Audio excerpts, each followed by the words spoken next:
Boborumaleiro de, boborumalei chango. Otoguairacua, boborumaleiro de. Manteca, manteca. Habla. Tú no ves que tú eres muy niña. Tú no debes jugar con mi amor.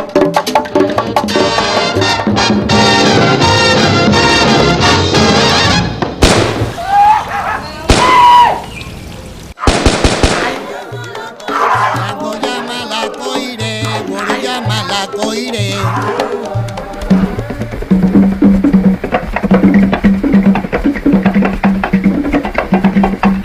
Chano fue una persona distinta para cada uno de los que la conocieron. Y Chano, en alguna medida, fue también como La Habana, que es una ciudad que tiene capas, tiene rostros, tiene diferentes colores, según la persona que los mire, según el barrio en que tú estés, según la posición en que tú te encuentres dentro de la sociedad. Y eso ocurrió con Chano Pozo también. Esta historia comenzó a principios de 1915, cuando en un barrio de La Habana nació un niño bajo el nombre de Luciano Pozo González. Entonces no era posible avisorar que 3 décadas después, su nombre pasaría a la historia como una de las figuras cumbres del jazz afrocubano. No obstante su grandeza, la historia de Chano Pozo ha llegado a nuestros días llena de imprecisiones y datos contradictorios, presentándose ante los propios cubanos como un misterio por descubrir. Hay muchas contradicciones alrededor de la vida de Chano, si nació en el mes de enero o si nació en el mes de febrero. Los documentos que yo he encontrado me hablan de que nace un 7 de febrero del año 1915, hay otros que hablan de un 7 de enero de 1915. Hay una controversia sobre en qué sitio de La Habana nació. Más bien, no es qué sitio de La Habana nació, sino en qué solar de La Habana nació. Por ejemplo, hay algunos historiadores, y, claro, todo esto a través de la oralidad, que dicen que nació en el barrio de Pancontimba o La Timba, que es una zona del Vedado que todavía queda ahí detrás de la Plaza de la Revolución.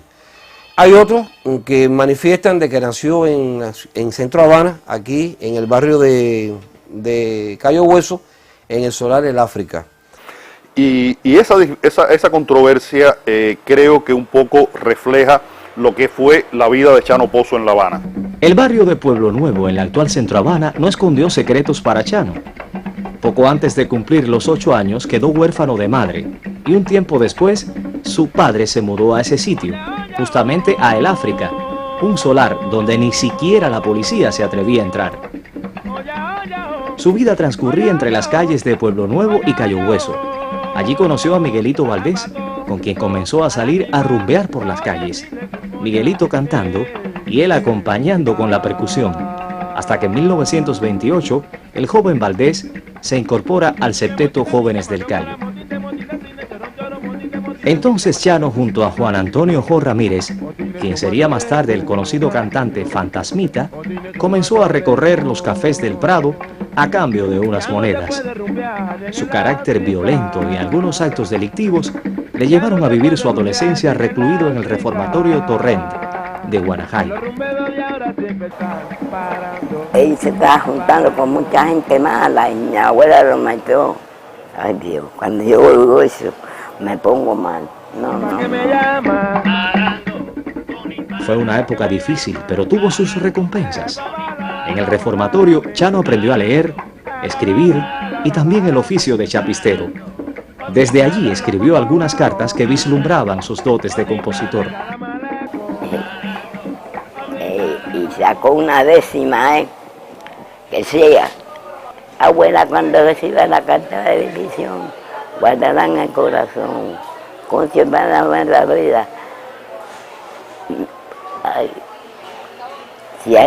Si alguno me está preguntando por mi salud, entonces contesta su preso Juana, ahí está.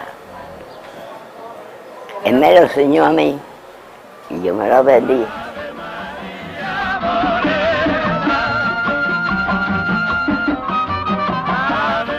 Bajo la autoría de Petrona registró Chano una de sus piezas más conocidas, Ave María Morena, muestra irrefutable del profundo cariño que sentía por su hermana menor. Porque él lo que tenía conmigo es un delirio, señora. Nosotros éramos 6, 3 varones y 3 hembras, pero el delirio era yo. Cuando cumplió los 18 años, Chano salió del reformatorio y volvió a su vida en las barriadas habaneras, donde adquirió fama de rumbero y buen bailador.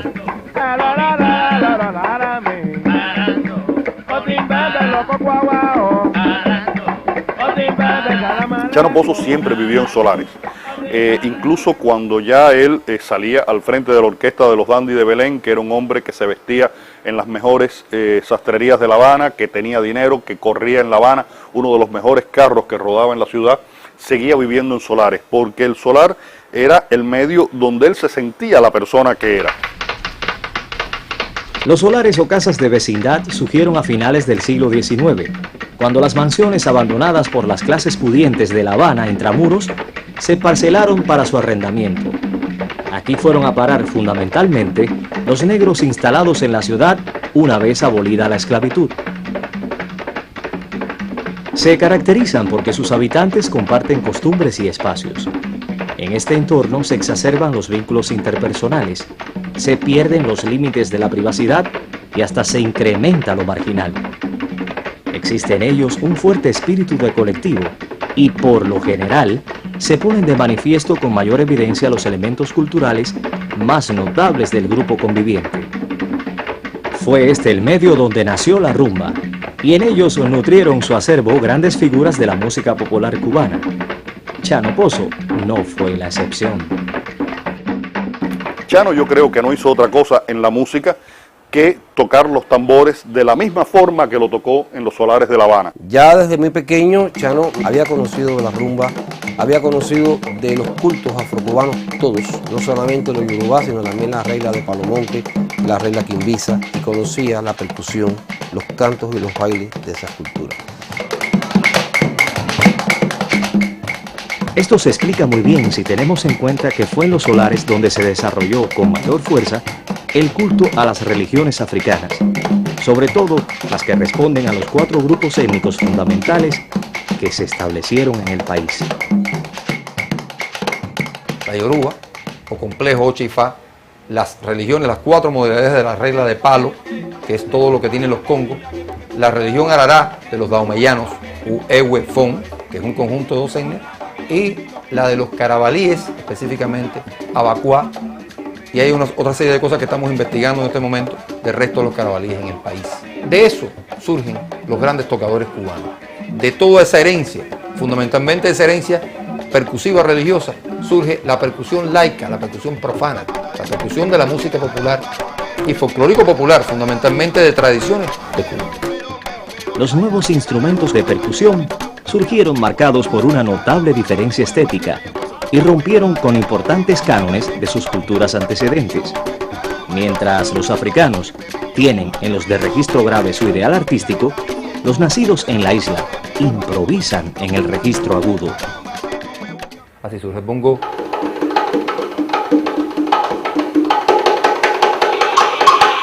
Así surge la tumbadora quinto específicamente, que es la tumbadora la más aguda.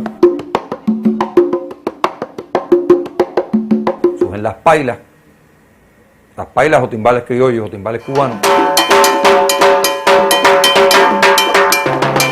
Y surgen una serie de instrumentos que cantan agudo. Esa herencia corría por las venas de Chano, cuyo talento para la música parecía estar en sus genes por gracia divina. Chano es una fuente de cultura popular en la que entra lo religioso, entra lo social, entra lo económico, y todo esto influye precisamente en su genialidad como percusionista. Pero había algo mucho más que eso. Estaba el genio popular, estaba el genio con el que él había nacido, algo intrínseco que lo hacía diferente a otros grandes percusionistas de su época y de la actualidad. Pero lo que más me llamaba la atención era la forma de tocar, la forma de interpretar su obra con el tambor. Me gustaba verlo tocar, Y eso que yo tenía un hermano que se llamaba Andrés, que uno tocaba y el otro replicaba. Óigase ustedes eso.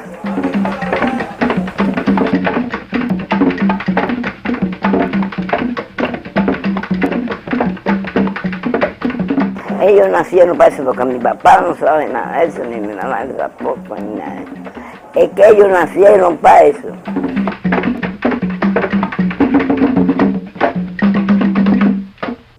Él no tenía sonido.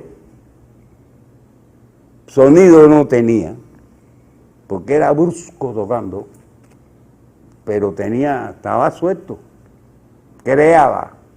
Para nadie es ningún secreto que la tumbadora es un instrumento unimembranófono y que es de pocas posibilidades polirrítmicas, no es como el caso del batá, que son bimembranófonos y que están haciendo dos sonidos, y ahí hay una polirritmia.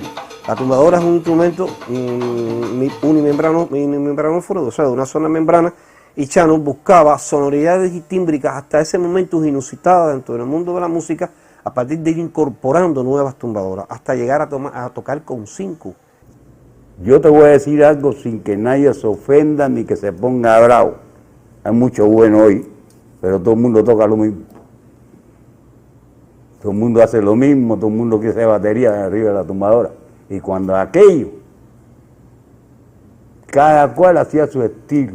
Él crea un gran espectáculo de 5 tumbadoras, cantaba y bailaba. E hizo cosas así geniales como que una tumbadora que llevaba colgando y las otras 4 puestas arriba de atril se le zafaba, y esa acción, que es un accidente que hubiera sido un desastre para otro músico, él sencillamente de forma magistral, de manera intuitiva y muy artísticamente recogía aquella tumbadora como si hubiera sido parte del espectáculo. El público se asombraba y seguía tocando como si no hubiera nunca ocurrido nada. Ororo tin tin tin tin deo, ororo tin tin tin tin deo, oh tin tin deo, oh tin tin deo, oh tin tin deo. Chano realmente no era un músico, Chano era un rumbero, un tocador de conga, un divertido, como es que se dice. Pienso que es importante subrayar que la figura de Chano Pozo no es una figura solamente destacada en el campo rumbero, es decir, en la rumba de Solar y todo lo que la gente ha conocido de él siempre, y su gran destaque como tocador de las congas. Hay que anotar y puntualizar muy bien que también era un destacado guarachero y sonero, y que no solamente porque se conoce en su vida cotidiana, en su quehacer popular cotidiano, sino que existen grabaciones importantes donde está Chano con Arsenio, Chano con el Conjunto Azul y otras más.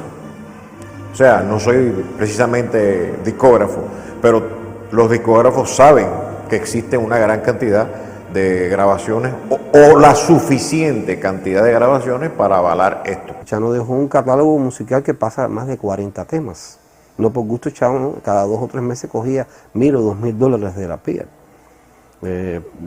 por derechos de autor. Todas tus obras que se la interpretaba era Miguelito Valdés, su hermano y su amigo, con la Casino en la Playa. Que las grabaciones están ahí. Lo que pasa es que hay que darla a conocer a la nueva generación. Con ese empeño, músicos excelentes se confabularon para realizar un disco homenaje en el año 1998, justo cuando se cumplían 50 años de la muerte de Chano. Producido sabiamente por Germán Velasco y bajo la dirección musical del gestor de la idea, el bajista Jorge Reyes, el disco es considerado como una propuesta muy seria y equilibrada en cuanto a la reconstrucción del mundo sonoro de Chano Pozo. Yo quería más bien presentar la cara de Chano Pozo como compositor. Utilicé canciones muy conocidas de él y quise hacer este tipo de música para que la gente supiera todas las vertientes que hacía Chano Pozo. Si no tienes swing, no vaya a la rumba. Si no tienes swing, no vaya a la rumba. En su época me parecieron muy importantes. Una persona que desde muy joven era un conguero de las congas de aquí, de La Habana, etcétera, etcétera. Y tener esa paciencia por poder escribir esas cosas tan simpáticas de la forma con la decía, yo creo que para mí eso tiene un valor. Y en la época que se hizo creo que tiene un valor. Y creo que como compositor fue una gente muy simpática en haciendo las letras de las canciones.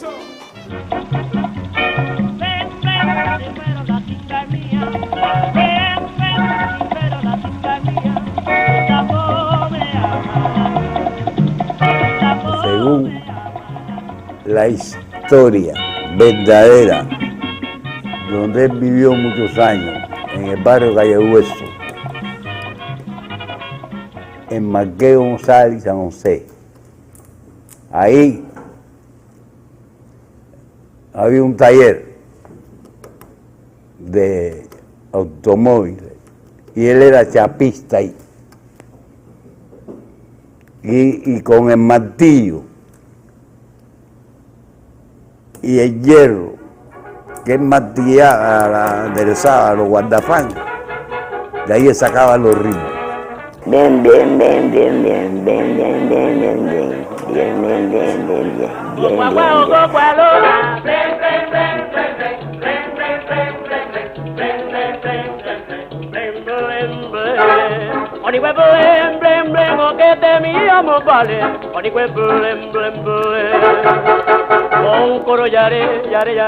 Su primera composición, una de las que trasciende, que es Blem Blem, data del año 1939.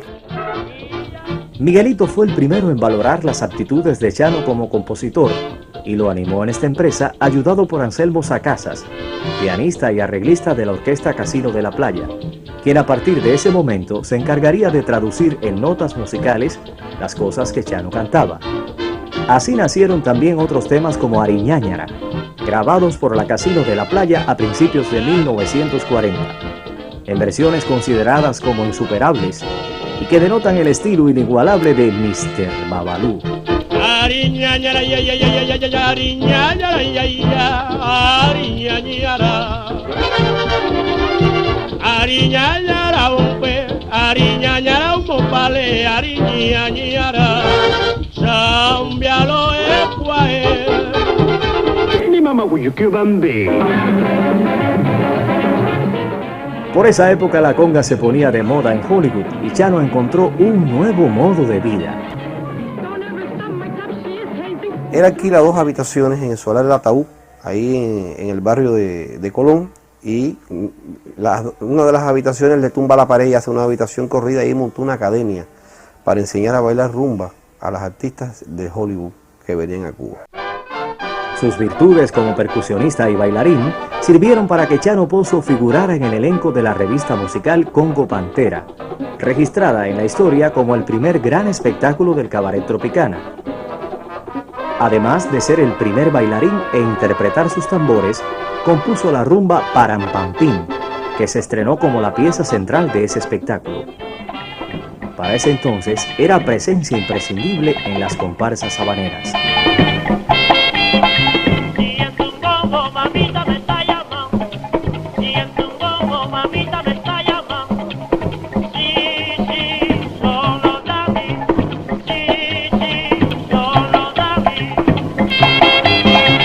Yo tocaba el quinto en la comparsa Los Moqueteros del Rey, que era de la timba. Y yo iba mucho a ver los ensayos de los Dandy de Belén que dirigía él, donde también actuaba con él Rita Montaner. Y entonces hubo una salida, el quinto no fue. Y me dice Chano, oye, yo te conozco, chiquito.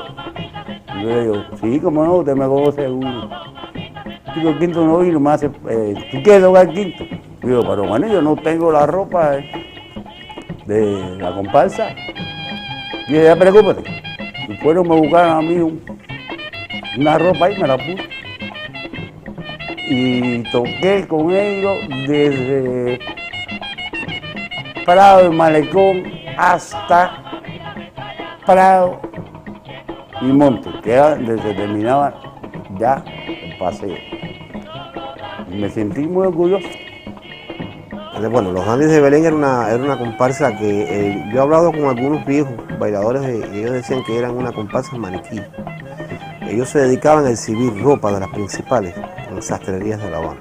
De ahí el nombre de los Dandies de Belén. Y Chano se le vio muchas veces vestido de frac blanco, zapatos blancos, con una chistera blanca, desfilar al lado de mujeres hermosas, bellas mujeres. Siempre tuvo bellas mujeres alrededor. Y Chano, al llegar a ser el varón de la gran comparsa de La Habana, los Dandies de Belén, llegó a ser en esos barrios de La Habana como el personaje, el gran triunfador.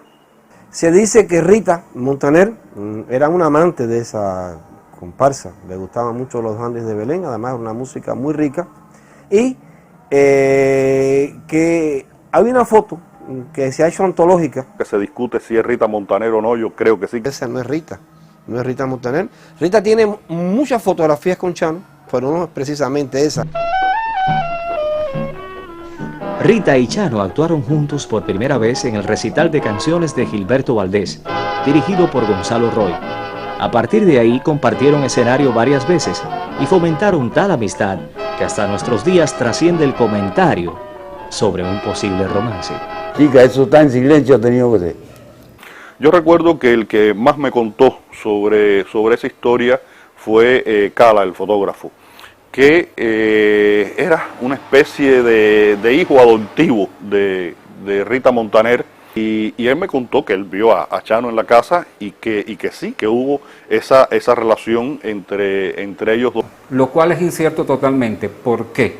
En el año 36 Rita se casa con el doctor Javier Calderón Poveda, un abogado camagüeyano, que realmente fue el gran amor de su vida. Estuvieron casados 12 años. Fue el hombre que realmente Rita amó con toda su intensidad, con una fidelidad extraordinaria. Eso es un conversatorio que había dentro del ambiente, porque ellos se llevaban muy bien.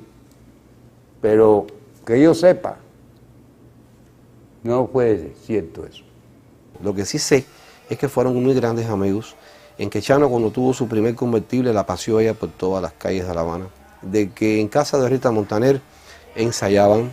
Según me contaba su nuera Carmen Sánchez Calderón, terminado el trabajo de ella, en esa etapa ella estaba en Tropicana, se reunían aún en la madrugada en la casa de la Montaner, Chano, el doctor Calderón, amigos de ellos, y por supuesto en esos momentos la novedad era Chano con sus tambores. Ahí estaba ella cantando mientras Chano tocaba sus tambores en esas, podemos decir, peñas improvisadas que los artistas, sobre todo en aquella época, solían realizar.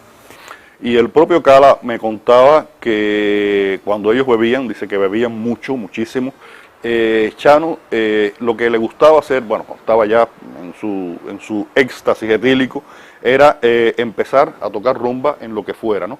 Y dice él que él nunca había visto que una persona pudiera del piso sacar música. Dice que Chano se tiraba en el piso y empezaba a tocar en el piso y sacaba música del suelo. Dice que las manos que tenía Chano, dice que era una cosa impresionante, unas manos medio deformadas, fuertes, muy gordas, y que empezaba a sacar música de las losas del piso. Ya en esa fecha, Chano era uno de los artistas de la famosa emisora de radio RHC Cadena Azul. Su llegada a este sitio no está esclarecida, pero nadie niega la amistad que existió entre el tamborero y Amado Trinidad, el dueño de la emisora. Se dice que Amado Trinidad Velasco lo pone de limpiabotas en el vestíbulo del Palacio de la Radio. Otros plantean que no, que era una especie de bedel, y otros afirman de que Chano Pozo realmente lo que era el guardaespaldas de Amado Trinidad Velasco. Lo que sí es cierto que Chano Pozo se le veía siempre ahí en la Cadena Azul de Cuba con su tumbadora al hombro, y que en lo que la orquesta de RHC Cadena Azul, dirigida por el maestro Leonardo Timor, preparaba los ensayos para la programación de la noche, Chano seguía con la tumbadora lo que estaba ocurriendo. En una etapa en que la percusión cubana era muy rara verla en un formato jazz band. Y eso a Leonardo Timor le despertó un interés tal que lo invita a formar parte de la orquesta y hacer las primeras grabaciones que se conocen de la orquesta de RHC Cadena Azul, o sea, la orquesta de Leonardo Timor, la antigua Habana Casino, que había sido la orquesta de Don Espiazo, con Chano Pozo como percusionista. En estas grabaciones aparece el tema Loló, Loló, que fue compuesto para Chano por Leonardo Timor. Fue una etapa muy activa. En 1941 integra la orquesta del Hotel Nacional como percusionista y participa en las únicas grabaciones que se conocen de la agrupación. La orquesta era dirigida por el maestro Osvaldo Estíbil y el cantante, uno de los más grandes que ha dado Cuba, Tito Gómez.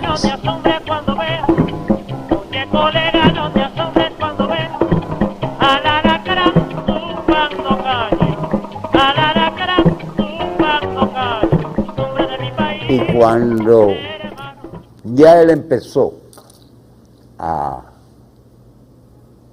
su nombre a florecer, Chano se vestía que parecía un príncipe. Los perfumes más caros era lo que él usaba.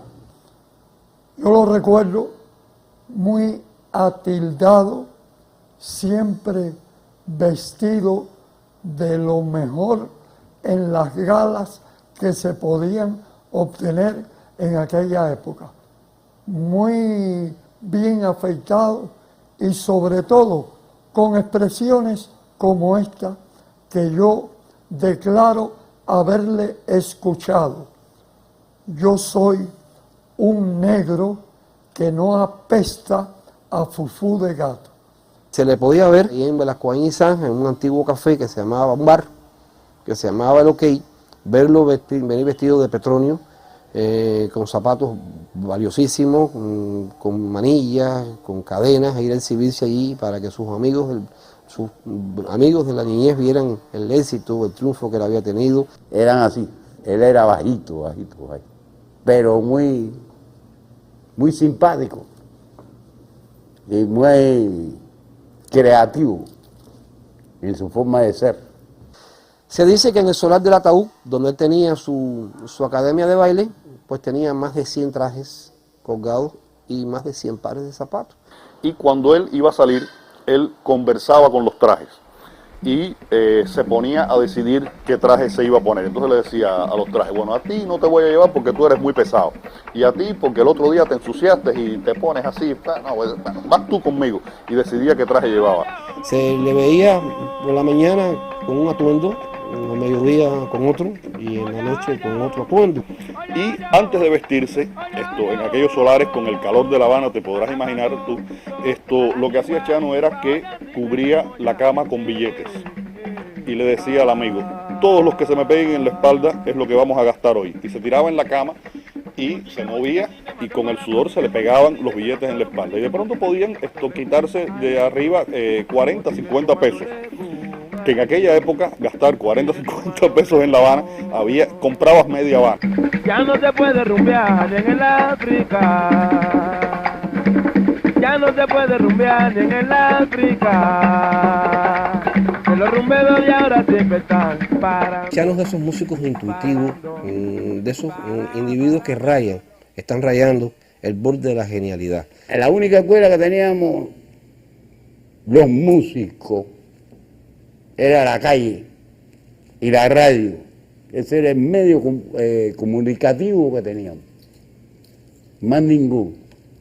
Y eso fue lo que pasó y sucedió con el maestro Chano Pozo, donde aprendió, donde lo creó en la calle.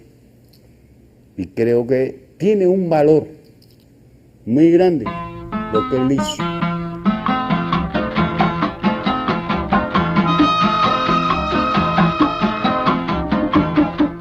En un momento determinado, estando yo en la CMK, conocí de la presencia en la RHC Cadena Azul del conjunto identificado como Azul de Chano Pozo. En 1944, Humberto Cané abandona la Sonora Matancera y decide formar un conjunto Todos Estrellas e invita a Chano a incorporarse como percusionista. Tras varios meses de presentaciones en el Cabaret Nacional, comienzan a actuar en la RHC y Chano le propone cambiarle el nombre al grupo. Chano, muy respetuoso, se dirige a Humberto Cané, que era el director, y le dice, tú me permites, si tú lo permites, cambiarle el nombre al grupo y ponerme a mí como director, aunque tú musicalmente seas el que lo dirija.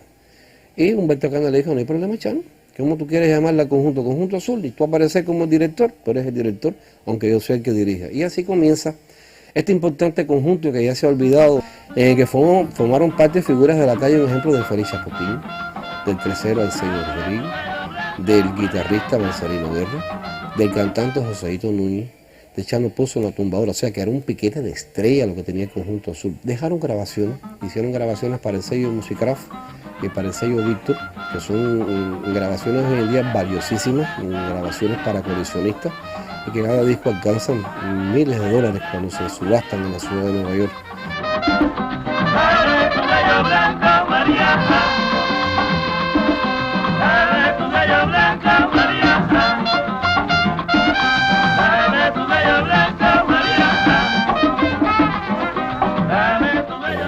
Una agrupación muy afinada, donde Humberto Canes muy inteligentemente le da preponderancia a la percusión. ¿Por qué? Porque Chano era el que estaba tocando. Era un tiempo que el nombre de Chano Pozo aparecía en todas las victrolas de La Habana.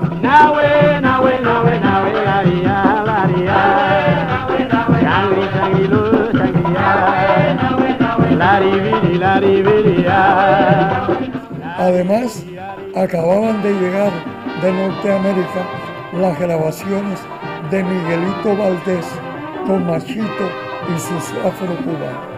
Chano Pozo era un nombre reconocido en el mundo musical de aquellos momentos. Había una imagen de él en la Quinta Avenida, lumínica, frente al antiguo Cabaret Nacional, de Chano Pozo, que anunciaban el show de Chano Pozo en el Cabaret Nacional, y eso yo creo que difícilmente en aquellos años, finales de los años 30, principios de los 40, difícilmente haya habido otro negro que haya llegado a tener esa importancia, esa imagen en la vida cubana. A finales del año 1944 salieron los primeros discos fabricados en Cuba bajo el sello Panar, que inició su catálogo por los dígitos 1001, con 2 temas de Chano Pozo, Ampárame por la cara A y En el ñomo por la cara B. Se cogió lo que estaba sonando en el momento, y la música que estaba sonando en el momento dentro de las jazz band, dentro de lo que es la guaracha, es la música de Chano Pozo, y a Miguelito lo había llevado a los grandes escenarios de los Estados Unidos, a los Waldo Astoria, a los principales lugares del mundo. Lo había llevado Miguelito y el disco había caminado hasta Asia. Ya Japón conocía la música de Chano Pozo.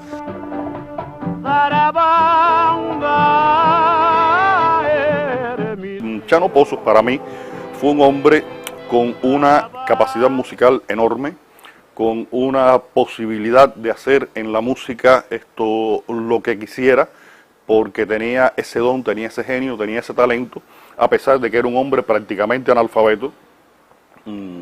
Era capaz de sacar música de donde era imposible, de donde no se la imaginaba nadie, y sobre todo la capacidad de poder llevar esa música a cualquier medio.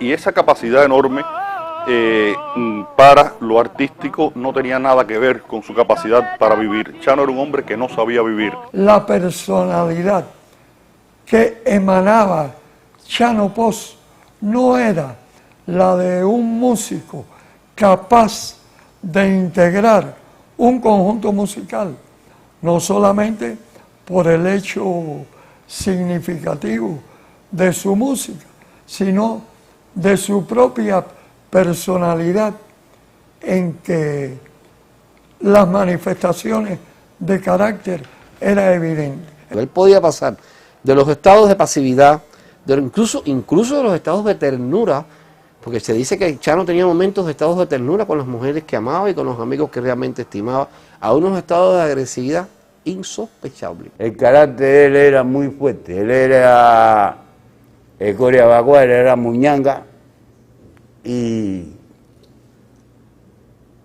pero él no utilizaba muchas veces lo que el abacoa ni nada para... Ahora, luego, si tú te metías con de frente macha, como dice el dicho. Le salía frente a cualquiera. La vida de Chano en Cuba fue muy difícil y de pronto este hombre que tiene esa vida tan difícil empieza a ganar dinero y no sabe cómo vivir esa vida con dinero. Quería vestir cada vez más elegantemente, participar de fiestas más elegantes, pagar mujeres muy caras, compartir con individuos incluso que no fueron sus grandes amigos, pero para darse aquello de que yo tengo dinero y yo soy capaz de poder pagarte. Y empezó a exigirle la pía. Por el hecho, es verdad, sus obras estaban en todas las vitrolas. Yo recuerdo el Ariñáñara de la Casino de la Playa con Miguelito Valdés, y eso era un disco que estaba constantemente sonando. Y Rafael Ortiz se quejaba de que Chano llegaba a la sociedad de autores con una actitud, ¿cómo diríamos?, de guapetón. Ernesto Roca se dice de que trató por todos los medios de administrar el dinero a Chano. Otros dicen de que Ernesto Roca lo que le quería era darle hierba, como decimos nosotros en el mundo musical, estafar a Chano. En fin, eso ha quedado en la oscuridad del tiempo y eso ya los dos están muertos y ninguno de los dos podrían aclararlo. Pero sí se sabe que una tarde Chano llegó ahí a exigirle dinero a Ernesto Roca, le fue a pedir $2,000. Ernesto Roca le dijo que no tenía ningún dinero allí para él, que tenía que esperar a que llegara de Estados Unidos dinero, y Chano le rompió la oficina. Porque él reclamaba casi en forma abusiva sus derechos de autor. Y a veces se le daba algo para calmarlo. Y a Ernesto Roca no le quedó más remedio que buscarse un guardaespaldas. Y se buscó nada más y nada menos que a Santos Ramírez, un percusionista también extraordinario. Yo considero que Santos Ramírez es el introductor de la tumbadora en los septetos de son. Fue el fundador de la famosa comparsa del Alacrán del Cerro, Abacuá, igual que Chano, pero eran grandes amigos y la vida les juega a los dos una mala pasada. Aún así, cuando Chano, que había amenazado a Ernesto Roca con ir al día siguiente a las 2 de la tarde a buscar su dinero, Santos Ramírez, en honor a la amistad que los unía a ellos y los sacramentos religiosos que ambos tenían, le pide por favor que no lo haga, pero Chano le pega, que era un hombre muy corpulento, le da un golpe a Santos Ramírez, que lo derriba. Y Santos Ramírez, que estaba armado, le hace un disparo a Chano, que le hizo varios disparos a Chano. Y pudo sobrevivir a ella gracias a su fortaleza física. De esos 5 disparos, de ellos 4 pudieron extraerle la bala y una bala nunca se le pudo extraer. Esos eran los famosos dolores después que él en distintos conciertos presentó en la espalda. A la salida del hospital, Chano encontró un Cadillac último modelo como solución al lamentable incidente. Tiempo después, obtendría un éxito arrollador con el Pin Pin, que fue grabado por el Conjunto Azul y por otros intérpretes, aunque la versión más valiosa fue la de la orquesta de Julio Cueva, con el legendario guarachero Cascarita. Sin embargo, las cosas no iban nada bien para el percusionista desde los sucesos en la Sociedad de Autores.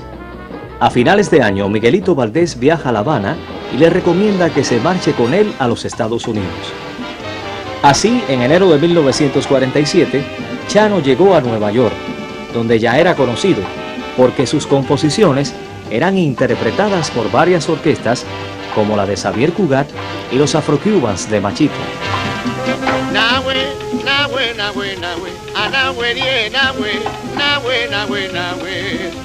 ¿Qué tú haces por aquí? ¿Qué tú haces por aquí?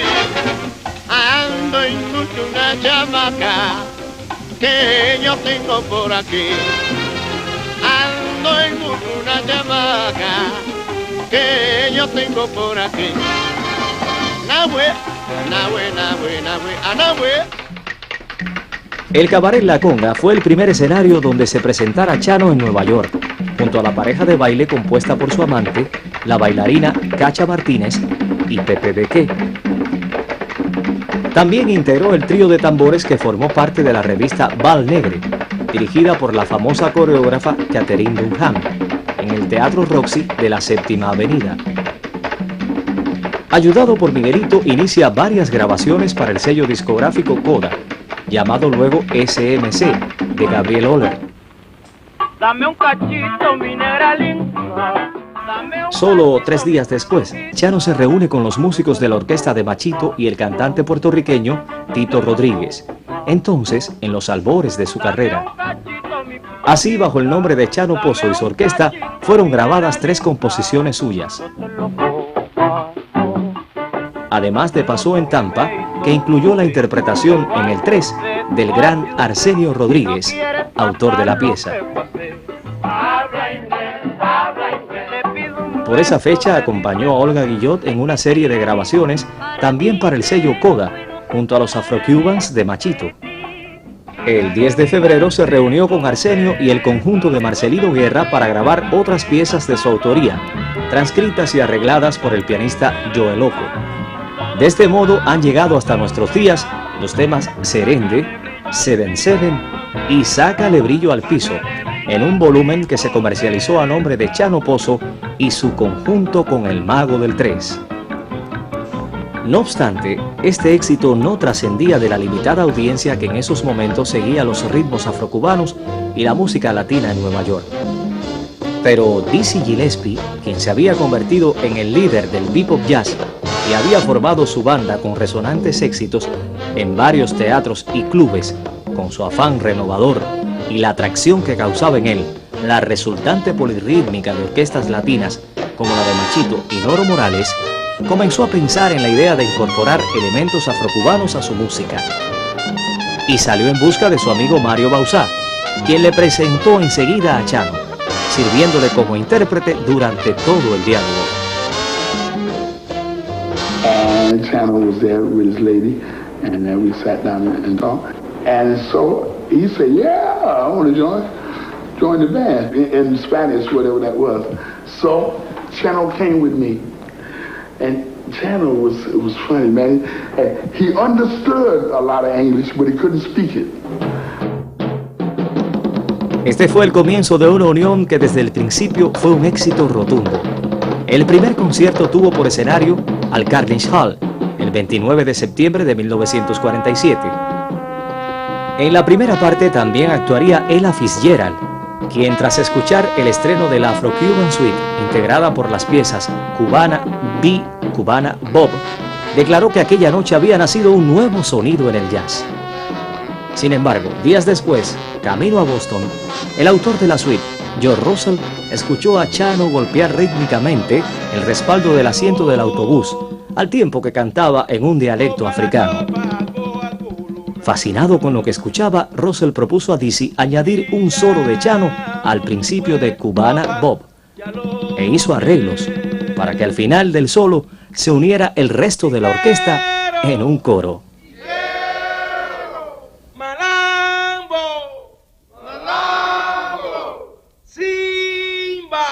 El concierto en el Symphony Hall de Boston el 19 de octubre de 1947 ha quedado registrado como el estreno de la versión definitiva de la Afro-Cuban Suite. He was on the stage with this drum around him like this, and he was into it. You know, was singing and playing and dancing at the same time. Scott could sing one thing, dance another thing, and play another thing at the same time. I don't know how he did it. I don't know how he did it. But anyway, he was doing this. He was into it, and he was looking like he was, you know, like he was looking for the gods.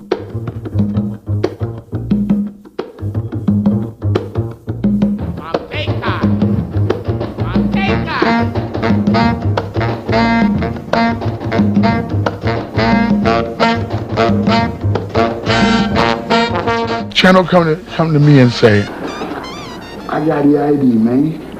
I said, yeah? He said, yeah. He said, barrel, bass. He said, he played boom, boom, boom, boom, boom. Now this is the first time in jazz that the bass player wasn't playing boom, boom, boom, boom, boom, boom, boom, boom, boom. This is the first time. Because I hadn't heard none of the bass, all the bass players were talking about boom, boom, boom, boom, boom, boom, boom. So Chano said, the bass player said, bass player, first, bow, boom, boom, boom, boom, boom, boom,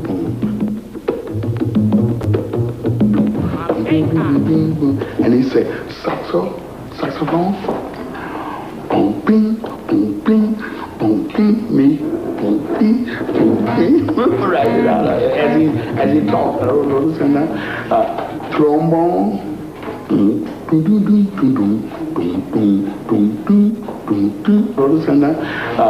Trombone, boom, boom, boom, boom, boom, boom, boom, boom, boom. Trumpet, boom, bing, boom, bing, boom, boom, bing, boom, bing, boom, boom. So we had this rhythm going. So now, when I looked at these different parts on the thing that I'd written, I said, wait a minute now, we need something else. We need harmony. But it wasn't complete. It wasn't complete harmonically. It was just lots of rhythm, and it was going.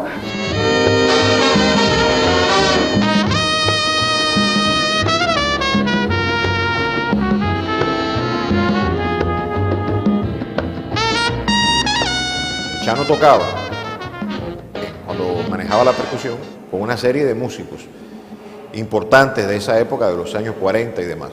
Se producían entonces una serie de relaciones entre la percusión, específicamente las congas que él tocaba, y los bajos.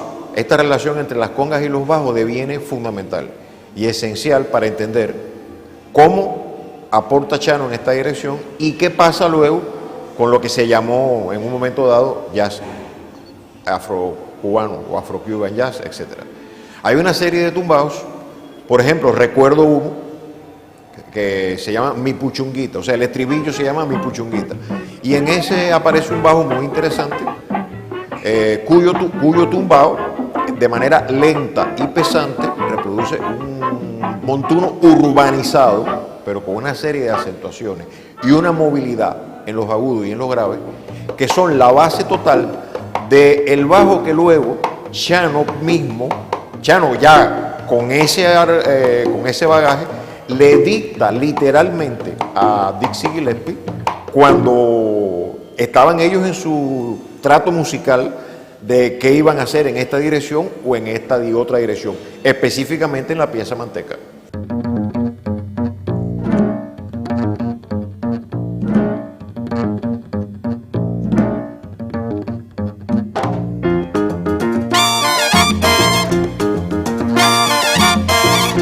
No quiere decir que la percusión no tenga importancia.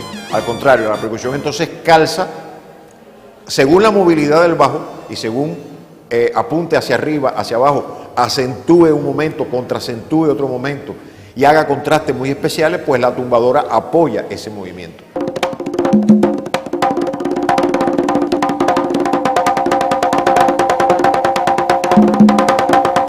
Es muy importante entender esto porque todo el mundo dice masivamente que el aporte de Chano se debe exclusivamente a las congas, a su gran dotes de percusionista, que lo era, y exclusivamente a su fuente rumbera.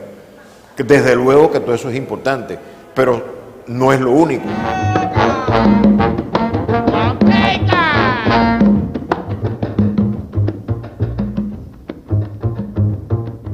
Ese éxito no es más que la musicalidad específica, el carisma específico, la ingeniosidad específica de dos grandes músicos que se proyectan sobre un tamiz, sobre un césped muy enriquecido desde la etapa de Nueva Orleans hasta esa etapa neoyorquina.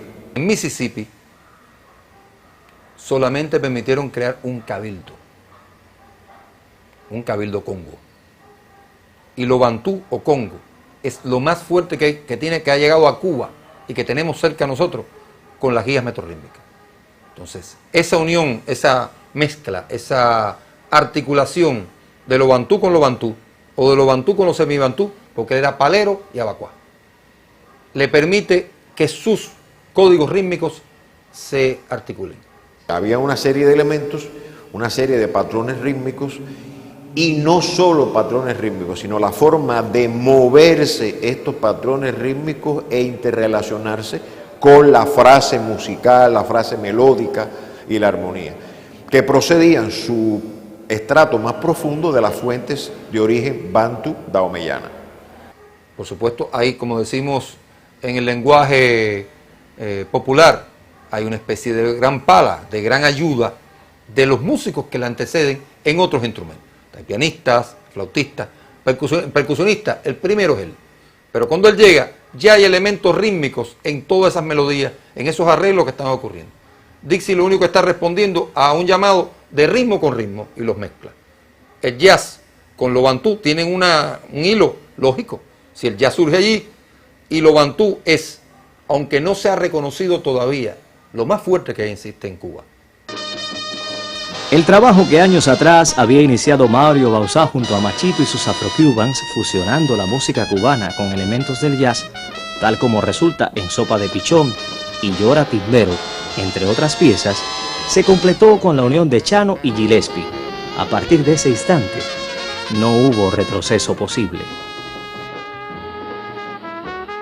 Lo que se denominó Afro-Cuban Jazz o Jazz afrocubano es ese momento de especial cristalización que por la preponderancia que tuvo el papel de las congas en Chano, que he acabado de explicar, que no solo era de la conga, pero desde el punto de vista de una primera instancia se le vio mucha preponderancia. A eso se suma a lo que trataban ciertas piezas, como Nahue, Huemilere, Blen Blen, que tenían que ver a veces con expresiones de conjuro o expresiones relacionadas con la santería, a veces abacuá, etcétera, etcétera. Y entonces, todos esos elementos juntos hacen que se le diga jazz afrocubano. No es desacertado ampliar ese concepto al jazz afrolatino, que sería esa base que admite fuentes, digamos, de todo el Caribe y se puede decir también que en el proceso de desarrollo se puede hablar de una latinidad amplia del jazz que viene del Centroamérica, a veces del Cono Sur, desde luego el Caribe siempre e incluso de Hispanoamérica. Porque lo que Chano Pozo hace es cristalizar un gran proceso de formación del jazz latino que ya venía desde principios de los años 30. O sea, muchos han dado en decir que Chano es el creador del Latin Jazz, que si Chano fue el que... No, Chano cristaliza un gran proceso incluso de la incorporación de la percusión cubana a las grandes big band latinas y norteamericanas, a la de Chick Webb, a la de Stan Kenton, a la de Cab Calloway, a las distintas bandas, a la de Machito, a la de Marcelino Guerra, que era una excelente también banda latina, en la que empezaron a partir de esos momentos a incorporar percusionistas no solamente cubanos, sino también puertorriqueños, como es el caso de Mangual y otros. Y Chano comienza a ascender. Tras una gira por Europa en 1948, Chano integró un octeto liderado por James Moody para grabar con el sello Blue Note. Entre los temas registrados destaca una pieza de su autoría, Tin Tin Deo. El disco es actualmente reconocido entre las obras maestras del Afro-Cuban Jazz. Ya en los Estados Unidos, la banda inició una gira por Carolina del Norte, donde las congas de Chano fueron robadas, y regresó a Nueva York para reemplazarlas. Pero decidió quedarse, porque según le contó a su amigo Miguelito Valdés, no podía soportar el trato que le daban a los negros en el sur.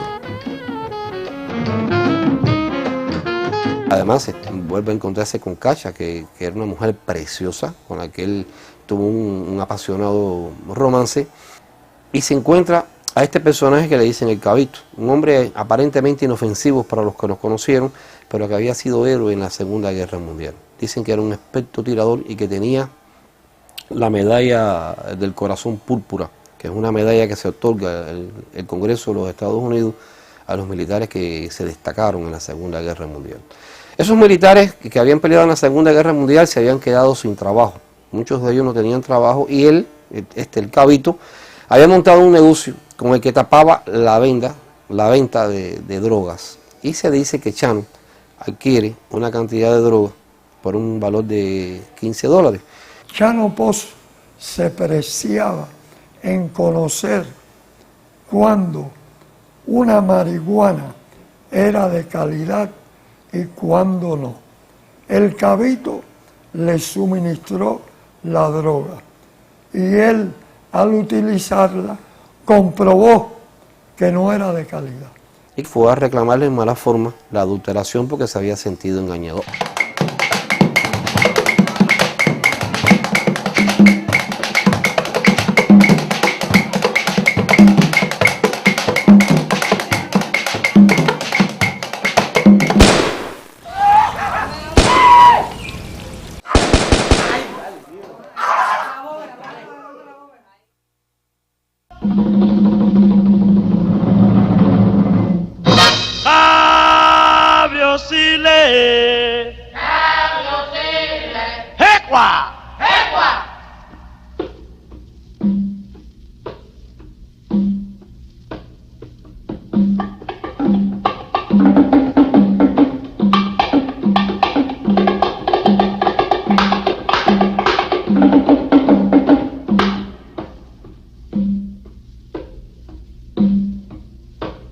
El episodio más contradictorio de la vida de Chano es su muerte.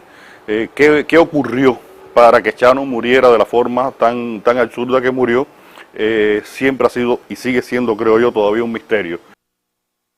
Cuando yo hablo con Mario y él me cuenta un poco la historia que todo el mundo conocía de la relación con este personaje llamado El Cabito, Mario me dice que había habido una persona de la cual él no iba a hablar y no me dijo el nombre, que había sido el que había creado el problema entre Chano y El Cabito. Y eso realmente nunca lo pude comprobar, creo que sería muy difícil. No sé si Mario estaba fabulando o si estaba diciendo la verdad, pero lo cierto es que un poco esa relación a través de una tercera persona tal vez explique la reacción tanto de Chano como del Cabito para que se produzca esta pelea en la que Chano recibe los disparos que le hace el Cabito y lo mata.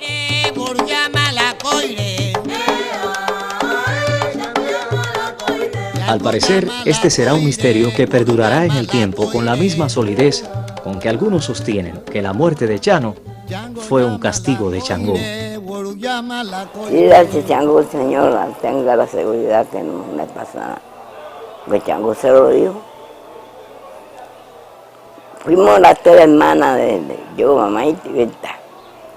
Y le dijimos, y Changó le dijo que si él no se hiciera el santo, él no volvía más. Lamentablemente no regresó. ¿Será verdad? ¿Será mentira? ¿Se cumplió el vaticinio? Eso solo lo sabe Chano y Changó.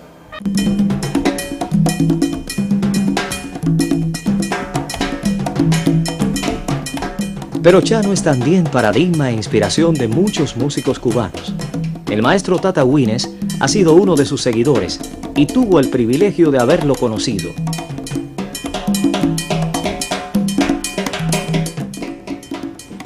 Cuando yo conocí a Chano Pozo, lo conocí en mi pueblo, en Güines, en un espectáculo, un show que tenía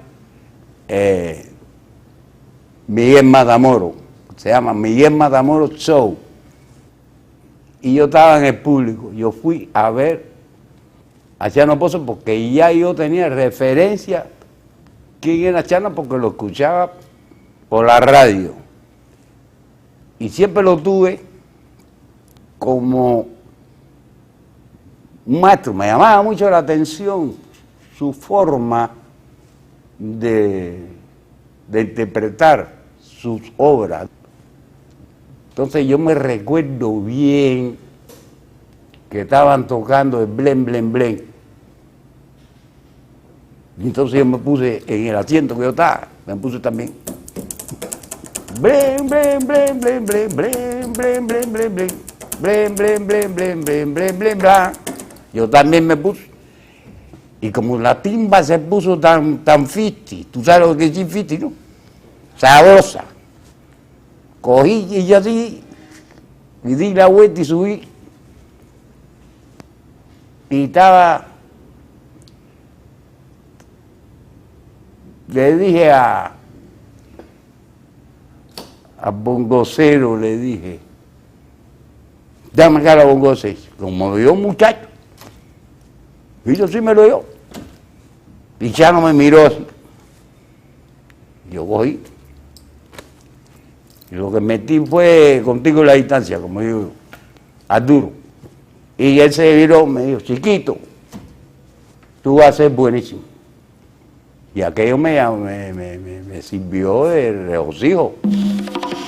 El vaticinio se cumplió y Tata Güines entró en la historia de la música cubana como uno de sus más grandes percusionistas. En la década del 50 se le presentó la primera oportunidad de trabajar como solista en el famoso Waldorf Astoria de Nueva York. Allí alternó con Maynard Ferguson, Frank Sinatra y Josephine Baker. Conoció a Gillespie y a Chico Hamilton. Junto a ellos, en las madrugadas del Metropolitan y el Birdland, comenzó a trazar su propio camino dentro del jazz. Lo que pasa es que ya cuando yo toco con Gillespie, ya es otro estilo. Siguiendo la línea de Chano, ¿no? Pero ya con otro estilo, ya mi estilo. Yo fui que modernicé la forma de solear y la forma de tocar ese instrumento, la técnica de sonido. Y eso removió el ambiente percusionístico.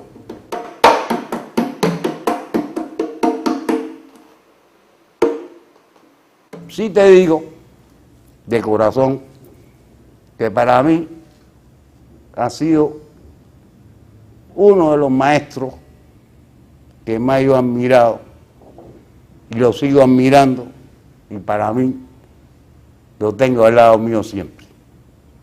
Luciano Pozo, Chano Pozo.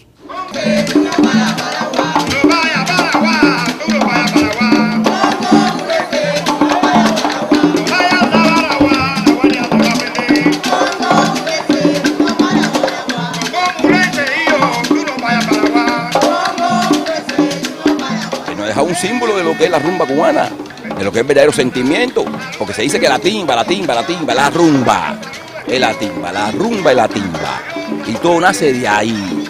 Pues vamos a bailar un son, si no manda bien, la clave la cubana es la rumba. Todo es eso es un sentimiento que manda.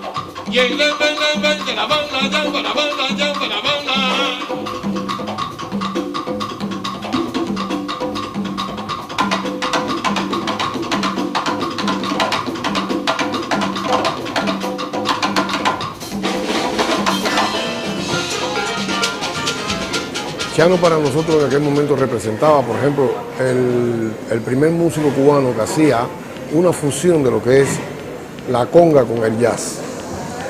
Eso realmente a mí en particular me dio idea de que podían incorporarse otros tipos de instrumentos, no solamente la conga, los batá, los tambores arará, el chiqueré, etcétera, etcétera. Y fue mi primer paso, oír lo que Chano había hecho y de ahí partir a hacer un trabajo.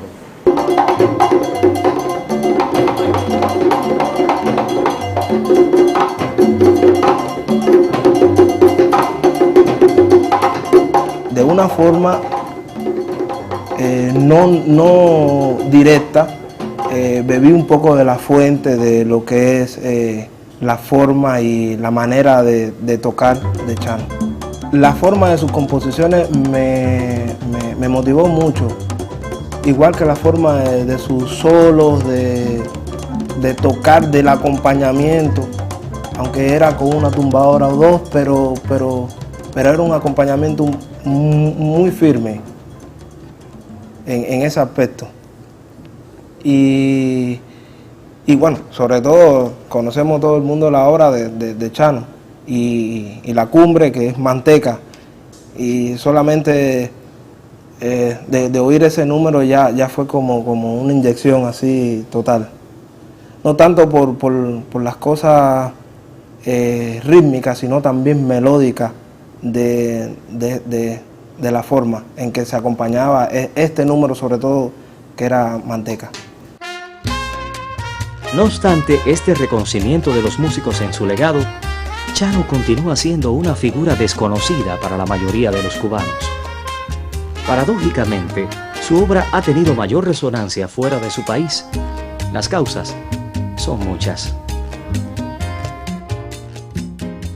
Yo recuerdo que cuando esa ocasión que Dizzy Gillespie estuvo en La Habana, uno de sus propósitos era que se hiciera en algún parque de La Habana una estatua de Chano Pozo, porque Dizzy no se explicaba cómo era posible que Chano Pozo fuera un desconocido en Cuba, que Chano Pozo no tuviera un lugar, no hubiera un parque, no hubiera un club que se llamara Blen Blen, como han existido 48 en Nueva York a lo largo de todos estos años, y ese olvido él no se lo explicaba. En el contexto neoyorquino es más fácil la proyección y promoción de grabaciones. Es lógico que a través de esas grabaciones, a través de la figura de Gillespie con su orquesta, a través de la conexión con otros jazzistas en el marco de Nueva York, es lógico que quizás no muy rápidamente, pero con el tiempo se produce una gran celebridad de la figura de Chano. Recuerda que ya aún en esa época, que está bien distante, ya Nueva York tenía una gran proyección cosmopolita. Y por lo tanto es lógico que sea más célebre en ese sentido a partir de ese plano, a partir de ese contexto. Y que luego por carambola y por retroalimentación sea célebre en Cuba. Cuando debiera ser al revés, ¿no? Yo creo que el éxito de Chano fue un éxito demasiado fuerte para ser asimilado por la sociedad cubana por muchas razones. Él era una persona no aceptada en determinados medios. Sin embargo, él rompió esa barrera fuera de su país. Quizás por lo rancio del racismo que había en la década del 40, es la etapa de Grau San Martín, conocido como la etapa de la blancura. El que conoce la fotografía de Chano Pozo, su álbum fotográfico, sabe por todos los lugares que paseó ese negro cubano, siendo el solista, percusionista solista de una orquesta tan famosa como la Dizzy Gillespie. Eso no era tan fácilmente aceptado. Los que tenían que reconocer el éxito de Chano, al reconocerlo, estaban disminuyéndose a sí mismos.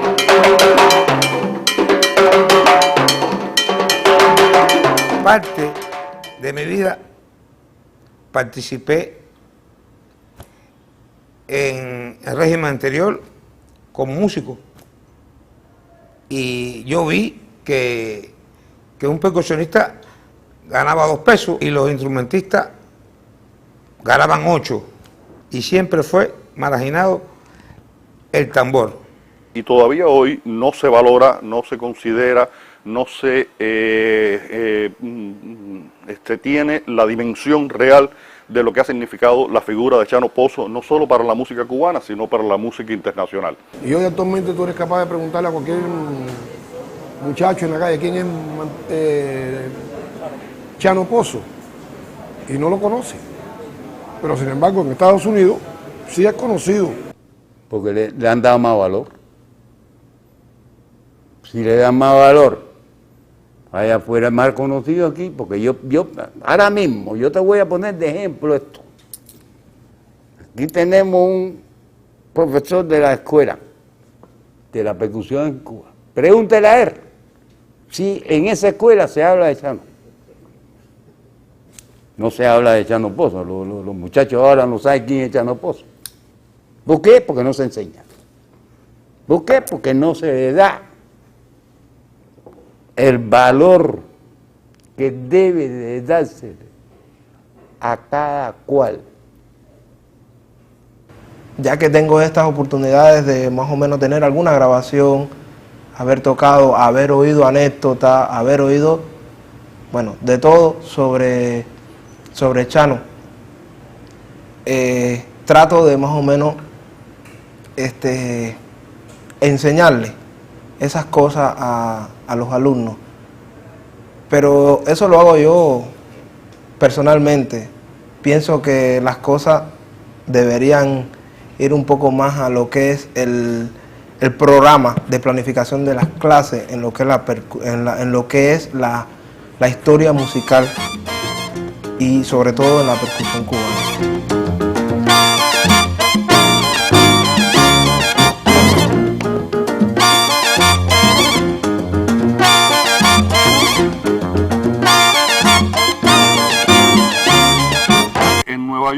existe una calle, una plaza que se llama Machito. Existe ya una calle que se llama Mario Bauzá. Y eso no es casual para nada que en una ciudad como Nueva York, en un sitio como Harlem, por donde han pasado tantos músicos, existan calles con nombres de estos músicos cubanos. Que haya habido en los años 60 un cabaret que se llamó el Blen Blen, donde fue uno de los sitios en que se forjó la salsa. Porque para estos músicos de los años 60, la referencia musical no era, como se dice, la música cubana. Era la música cubana de Nueva York, la música cubana que ya había sufrido una transformación, una mezcla. Y sí, perfecto, Benny Moré, la Sonora Matancera, Rumba Habana, toda esa música era muy importante, pero la música que se había hecho en Nueva York era la fundamental para ellos.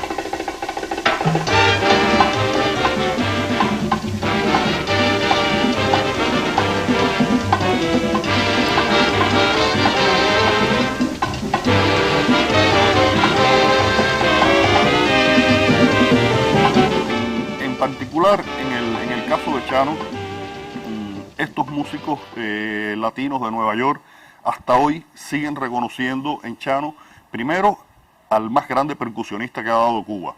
Creo que de eso no hay duda ninguno. Y segundo, un hombre con una capacidad para hacer una música diferente, una música de vanguardia, una música de mezcla, que es, pienso yo, que la esencia de todo lo que ha pasado en la música a partir de los años 40 y 50. Chano, aparte de ser la gran leyenda de la música cubana, Chano, independiente de ser esa figura mítica que se ha creado de lo más negro del negro y que tanto encanta a los historiadores y a los diletantes, pienso que fue un músico genial.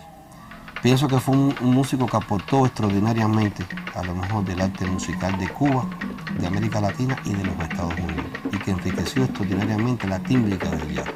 A él le debemos de vivirle muy agradecido, no por gusto. Cuando su noticia llegó a Cuba, Amado Trinidad suspendió las transmisiones de la leche seca de los sur y dijo: acaba de morir el tambor de Cuba. Los aportes de Chano a la música universal sobrevivirán el tiempo y los olvidos, porque su espíritu habita de algún modo el alma de los percusionistas que le han sucedido y el sentimiento de quienes le reconocen como maestro. Sin embargo, la ignorancia y otros demonios le confinaron a un olvido inmerecido. Los rumberos de Cuba pretenden recaudar bronce para erigirle una estatua. Tal vez lo consigan. Mientras tanto, su ánima deambula por los antiguos barrios que le vieron crecer, en espera que la misma ciudad que adoptó a John Lennon le conceda el privilegio de volver a permanecer entre los suyos. Oye, mi negra, que yo te canto esta rumba mía. Oye, mi negra, que yo te canto esta rumba mía. Esta es la rumba, oh tintindeo. Esta es la rumba, oh tintindeo. Ororo tin tin tin tindeo. Ororo tin tin tin tindeo.